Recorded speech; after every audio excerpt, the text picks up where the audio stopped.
Indirect losses can really hurt profits. When you are thinking about ways to manage risk, you generally believe that the insurance premiums you pay represent the sum total of your insurance costs. You may need to think again.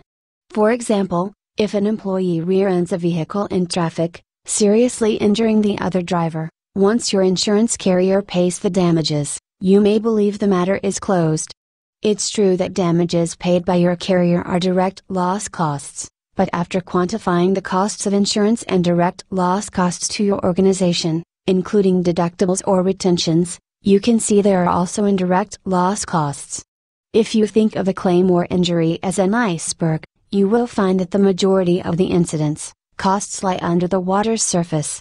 Experts estimate that the indirect costs of accidents and injuries are actually 7 times the direct loss costs. Direct costs.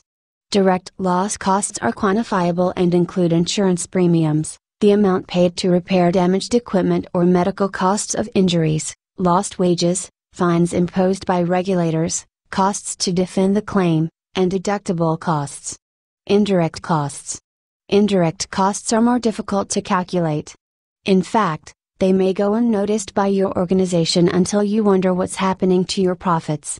Indirect costs that may or may not apply include staff administrative time and cost to administer the claim and resulting damages, lost productivity and profits, the cost to hire temporary workers to meet production goals, potential failure to meet pre-injury production benchmarks, and replacement or downtime of damaged equipment or tools, as well as time lost by other employees impacted by the incident. Morale suffers. Costs also might include lowered morale. That inevitably occurs post-injury, especially when that worker remains off work, staff time spent investigating and defending the claim in depositions, mediations or trial, damage to your organization's reputation after high-profile adverse events, and business costs to relocate even though you've purchased business interruption coverage. Here are several steps to help you understand these costs and reduce them. Evaluate your last few claims. Calculate direct loss costs by considering deductibles and payments made by your insurance carrier. Sit briefly with a few members of your team and ask them to describe the challenges they faced after the loss. It may have been disrupted production, added temporary workers, lowered morale and lost administrative time in handling the incident, which are indirect costs. Considering this practical information, determine a plan to prevent future occurrences, and reduce indirect loss costs should another event occur. Call your insurance professionals to help you develop a plan to reduce losses.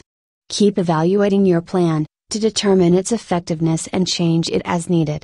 Even better, preventing loss-causing incidents from happening can save costs, human as well as the direct and indirect losses that can hurt your bottom line. Thanks for listening. Find more tips and training on our YouTube channel at bettergrouprealestate.com.